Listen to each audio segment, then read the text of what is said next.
Un tiers de la flotte russe en mer Noire est hors service en raison des attaques ukrainiennes, selon la marine ukrainienne.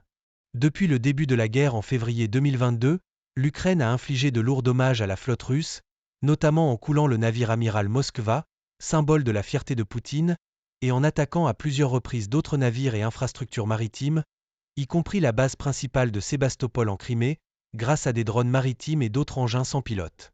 Depuis lors, la Russie a déplacé ses navires de la Crimée annexée vers Novorossiysk dans la région de Krasnodar, et au-delà. Le porte-parole de la marine ukrainienne, Dmytro Pletanchuk, a détaillé ses succès aux médias. Un tiers de la flotte est certainement hors service, détruit ou endommagé, a-t-il déclaré.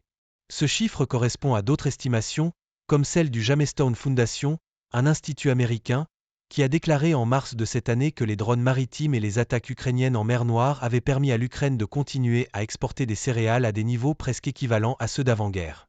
Pletanchuk a expliqué que, en occupant les régions du sud de Zaporizhia et de Donetsk, la Russie avait tenté de couper l'Ukraine de la mer, mais que ses plans d'atteindre la ville d'Odessa, d'où elle aurait contrôlé la côte nord de la mer Noire, avaient échoué.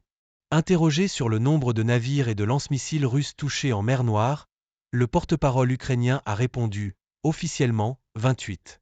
Plus de 10 sont en réparation, mais de nombreux navires actuellement en service sont également endommagés.